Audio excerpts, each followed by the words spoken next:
ETV YouTube channels లో మీ వ్యాపార ప్రకటనల కోసం ఈ నంబర్కి కాల్ చేయండి.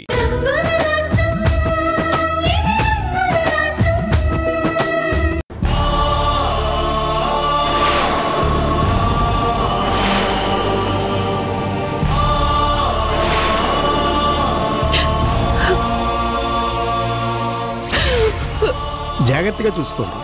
అలాగేనండి.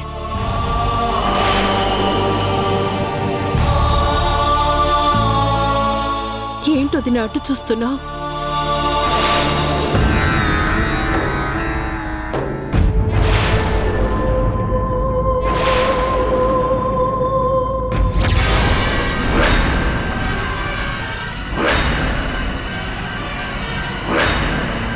వదినా వదినా వదినా వదినా జానకి జానకి అయ్యో ఏమండి వదినా వదినా డాక్టర్ చూడండి.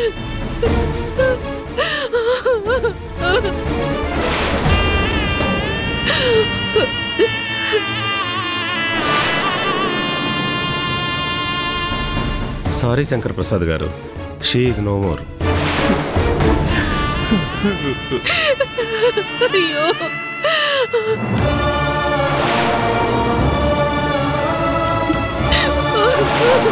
అయ్యో వదినా అయ్యో జానకి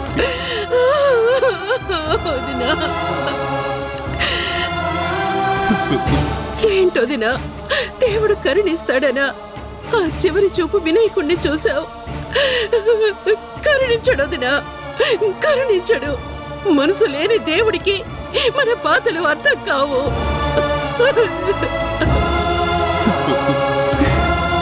లేకపోతే మీ పెళ్లి రోజే నిన్ను ఈ భూమి మీద నుంచి తీసుకొని పోతాడా?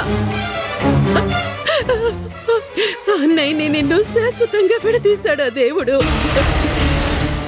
అమ్మ జానకి, సూర్యం ఎప్పుడైనా వచ్చి నా భార్య ఏదే అని అడిగితే నేనేం సమాధానం చెప్పనమ్మా?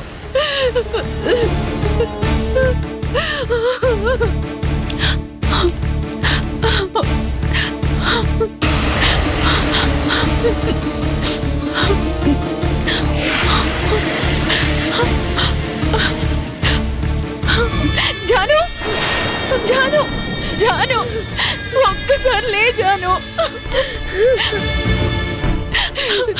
లే జాను, నేను వచ్చేసాను. లే జాను, నేను వచ్చేసాను. జాను ఒక్కసారి లే జాను. ఊరుకోమ్మా, మనం ఎంత ఏడ్చినా వదిన ఇంకా తిరిగి రాదు. మనందరికీ అన్యాయం చేసి శాశ్వతంగా వెళ్ళిపోయింది. ఈ అంతిమ యాత్ర కోసమే కాబోలు కోమాలో నుంచి బయటికి వచ్చింది. మళ్ళీ బంధాలు కలుస్తాయి అనుకునే లోపే శాశ్వతంగా బంధం తెంచుకొని వెళ్ళిపోయింది. ప్లీజ్ జాను, లే జాను, నీతో మాట్లాడాలి జాను.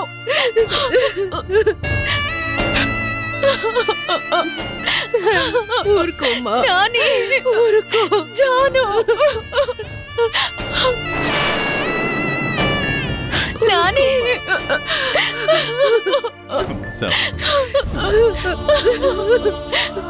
తాతి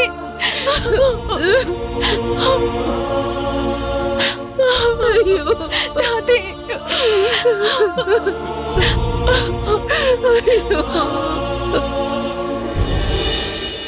ఆలయాన హారతిలో ఆఖరి చితి మంటలలో రెండిటిలో నిజానికున్నది ఒకటే అగ్నిగుణం.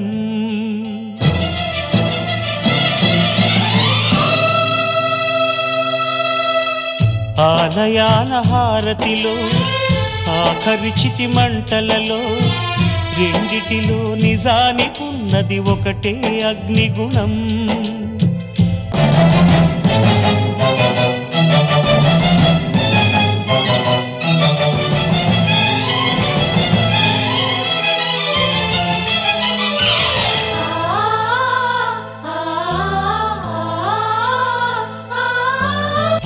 ఆలయాన హారతిలో ఆఖరి చితి మంటలలో రెండిటిలో నిజానికున్నది ఒకటే అగ్నిగుణం.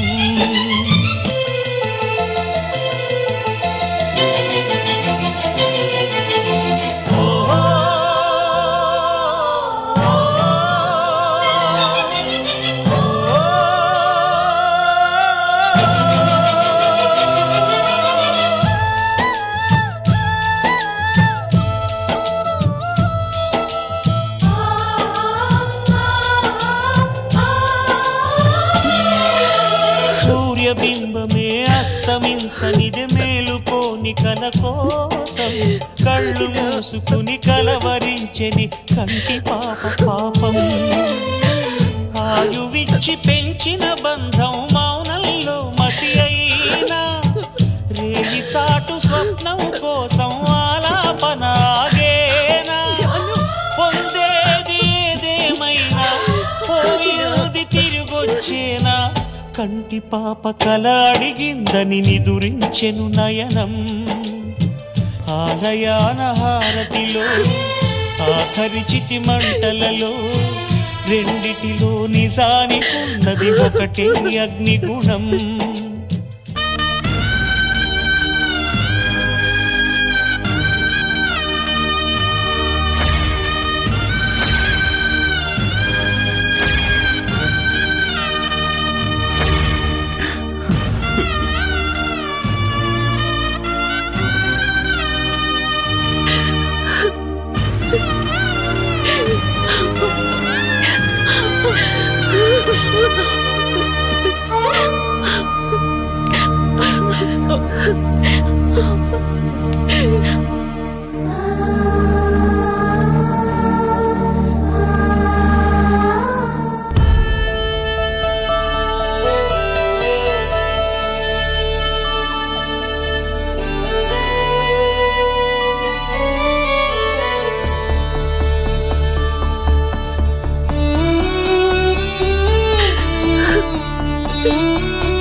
ఎంతైందన్నా? 200. Thank you. పద పద. ఓకే అండి.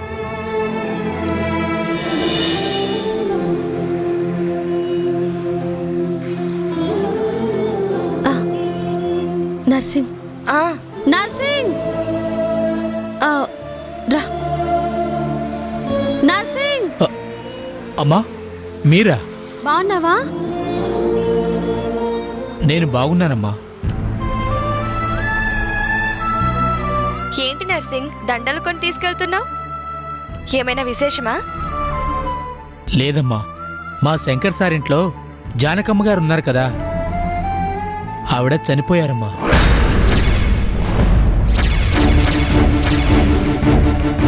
ఆవిడ చనిపోవడం ఏంటి? ఆవిడ బాగానే ఉన్నారు కదా. అప్పుడప్పుడు గుడికి కూడా వస్తూ ఉంటారు.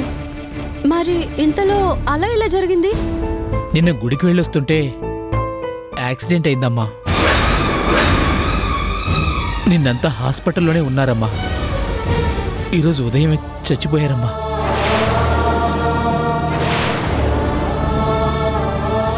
పాపం సమంతకి వాళ్ళ తాతయ్య ఎక్కడున్నారో తెలీదు అనుకుంటే ఇప్పుడు ఈవిడ కూడా ఇలా అయిపోయిందా? అంతేనమ్మా, ఏం చేస్తాం? ఏది మన చేతిలో ఉండదు కదమ్మా. వస్తానమ్మా.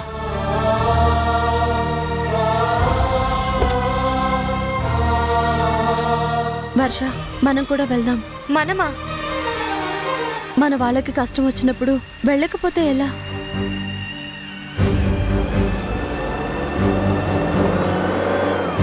పద.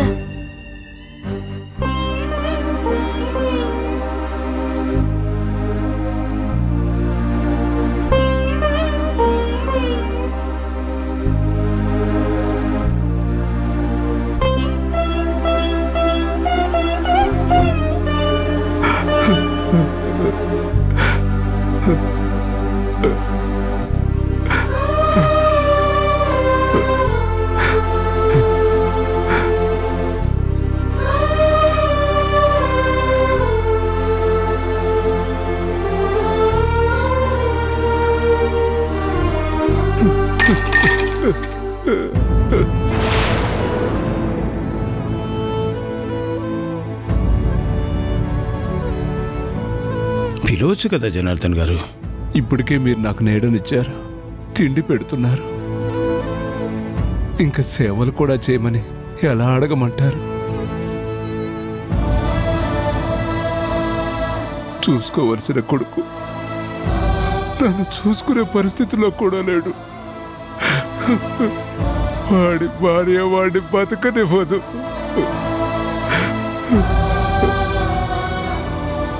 చచ్చిపోదామనుకుంటే చావు రావడం లేదు. అందరూ ఉండి ఎవ్వరు లేని అనాథగా బతుకుతున్నారు. మీది మంచి మనసు కాబట్టి మాలాంటి వాళ్ళ కోసం ఇలాంటి ఆశ్రమాన్ని కట్టించారు. ఇంకా మీతో సేవలు చేయించుకోవడానికి మాకు మనశ్శాంతి ఒకటి ఉండాలి కదా. ఎవరు కావాలని ఇంకొకరి మీద ఆధారపడరు జనార్దన్ గారు. తల్లిదండ్రులు పిల్లల్ని కంటికి రెప్పలా చూసుకుంటారు. వాళ్ళ కాళ్ళ మీద వాళ్ళు నిలబడే వరకు వాళ్ళ చేయి పట్టుకుని నడిపిస్తారు. వాళ్ళకు ఒక మార్గాన్ని చూపిస్తారు. వాళ్ళకు కుటుంబాన్ని ఏర్పాటు చేస్తారు. దాంతో తల్లిదండ్రుల బాధ్యత తీరిపోతుంది, పిల్లల బాధ్యత మొదలవుతుంది. అప్పుడు వయసు మళ్ళిన తల్లిదండ్రులు పిల్లలుగా మారిపోతారు. మనం పెంచిన తల్లిదండ్రుల బాగోగులు చూసుకోవాలని ఏ పిల్లలైతే బాధ్యతగా అనుకుంటారో వాళ్ళ దగ్గర తల్లిదండ్రులు సుఖంగా ఉంటారు. కానీ ఇప్పుడు పిల్లలు తల్లిదండ్రులు భారం అనుకుంటున్నారు. అందుకే ఇలాంటి ఆశ్రమాలు పుట్టుకొస్తున్నాయి. మీరు చెప్పింది నిజమే సార్. కానీ పిల్లల పెళ్ళిళ్ళు అయ్యాక కోడలు అనే కొత్త మనిషి ఇంట్లోకి వస్తుంది. తను ఈ కుటుంబాన్ని అర్థం చేసుకోవాలి. అత్త మామల్ని కూడా తన తల్లిదండ్రులే అనుకోవాలి. కానీ అలా ఎంతమంది భావిస్తున్నారు? 100కో 1,00,00,000కో ఒక్కరుంటారు. అవును సార్, దానికి ఉదాహరణ మా కోడలు. తను మా ఇంట్లో అడుగు పెట్టేసరికి నా భార్య బ్రహ్మరాక్షసిలా ఉండేది. ఆకాశం పచ్చి తాగుబోతులా ఉండేవాడు. కానీ బంగారు తల్లి సహనంలో భూదేవిని మించిపోయింది. మనసు లేని ఆ రాళ్లని శిల్పాలుగా మార్చింది. కానీ ఆ దేవుడు చిన్న చూపు చూశాడు. అమ్మాయిని చిన్న వయసులోనే తీసుకుపోయాడు. మా ఇంటి దేవత మమ్మల్ని వదిలి వెళ్ళిపోయింది. మాకు కష్టాలు మొదలయ్యాయి. ఇదిగో ఇప్పుడు ఈ కోడలు వచ్చింది. అటు నా కొడుక్కి సుఖం లేదు, ఇటు నాకు మనశ్శాంతి లేదు. జరిగిపోయిందని తలుచుకుంటే బాధే మిగులుతుంది జనార్దన్ గారు. కొన్ని మర్చిపోతేనే జీవితంలో మనం ధైర్యంగా ఉండగలం. జాగ్రత్తగా ఉండండి.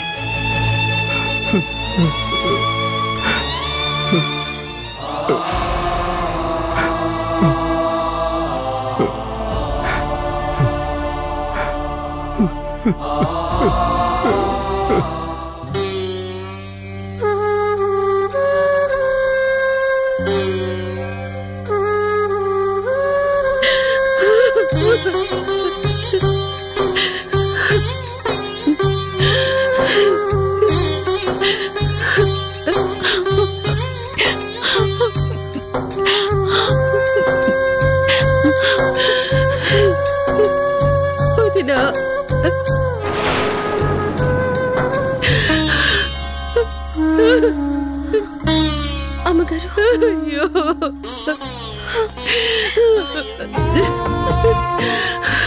మా వదిన అన్యాయం చేసి వెళ్ళిపోయింది.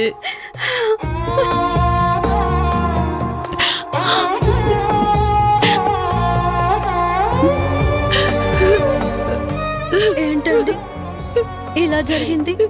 ఏం చెప్పమంటావమ్మా, నిన్న ఉదయం వరకు బాగానే ఉంది.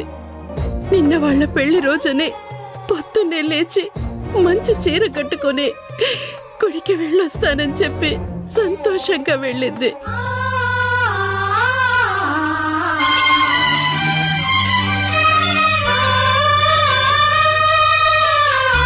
గుడి నుంచి వస్తూ ఉండగా యాక్సిడెంట్ అయిందట. ఎవరో చూసి హాస్పిటల్లో జాయిన్ చేశారు. ఎంతో ఆనందంగా వస్తుంది అనుకున్నాను, కానీ ఈ రోజులా నిర్జీవంగా వస్తుంది అనుకోలేదు రాణి.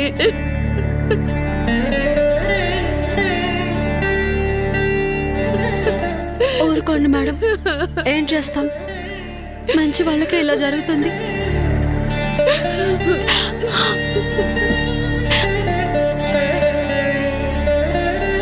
మొదటిసారి గుడి దగ్గర పరిచయం అయినప్పుడే అమ్మమ్మ గారి మంచితనం నాకు తెలిసింది.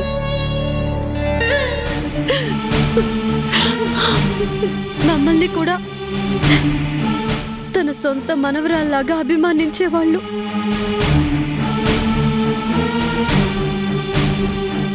నాకు అమ్మమ్మ ఉంటే ఇలాగే ఉండేదేమోనని నేనెప్పుడూ అనుకుంటూ ఉండేదాన్ని. కానీ ఈవిడ్ని ఇలాంటి స్థితిలో చూస్తానని నేను కలలో కూడా అనుకోలేదు.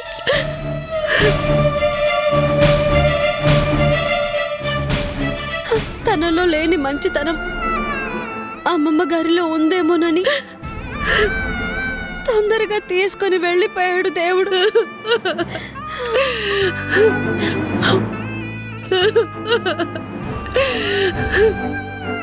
మా జానుకి నేనంటే చాలా ఇష్టం వర్ష. మేం చిన్న పిల్లలుగా ఉన్నప్పుడే అమ్మ నాన్న చనిపోయారు. అప్పుడు జరిగిన యాక్సిడెంట్లో జాను కోమాలోకి వెళ్ళిపోయింది. అప్పుడే నా చెల్లెలి వర్ష, ఇంకో తాతయ్య కూడా కనిపించకుండా పోయారు.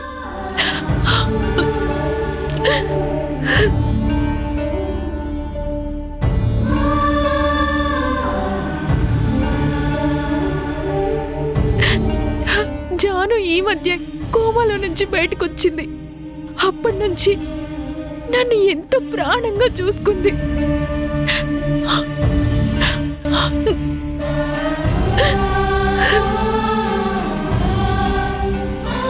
నువ్వు వచ్చి నా కూతురు సీతలా ఉన్నావంటూ బాగా ముద్దు చేసేది. నాకు ఇద్దరు మనవరాళ్ళు, నువ్వు వర్ష. నువ్వేమో నా దగ్గర ఉన్నావు, కానీ వర్ష ఎక్కడుందో తెలీదు అని ప్రతిరోజు బాధపడుతూ ఉండేది.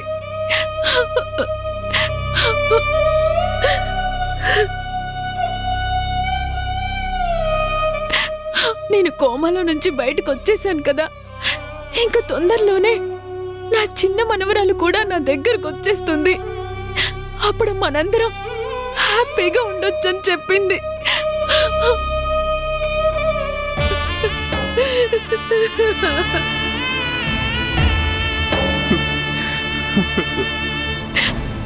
వర్షం మీద ప్రేమని, నా మీద ప్రేమని నా మీదే చూపించేది.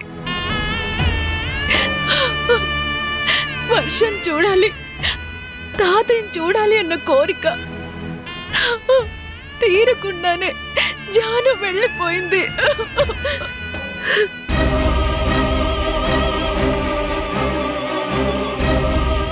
వెళ్ళిపోయింది. సమంత, ప్రేమించిన వాళ్ళు దూరం అయితే ఎంత బాధ ఉంటుందో నాకు తెలుసు. నువ్వు ఏడిస్తే ఆవిడ ఆత్మ ఎంత బాధపడుతుందో ఒక్కసారి ఆలోచించు.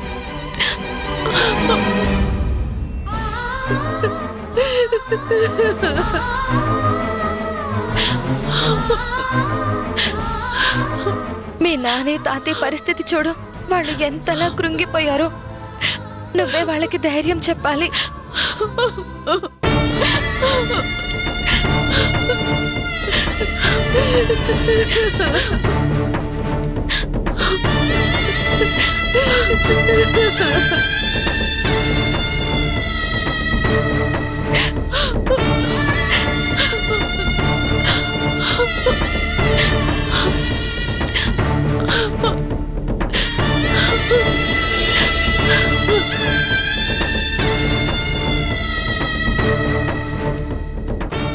అమ్మా రాణి, తాతయ్య ఏంటమ్మా రోడ్డు మీద అంత పరిధ్యానంగా నడుస్తున్నారు? మనసేం బాలేదు. ఇంతకీ మీరు ఎక్కడి నుంచి వస్తున్నారు? శంకర్ సార్ ఇంటి నుంచి వస్తున్నాం తాతయ్య. శంకర్ దగ్గరికి వెళ్ళారా? వాళ్ళ ఇంట్లో ఒక ఘోరం జరిగింది. ఏమైందమ్మా? వాళ్ళ ఇంట్లో జానకి అనే ఒక ఆవిడ ఉంటారు కదా, పాపం ఆవిడ చనిపోయారు.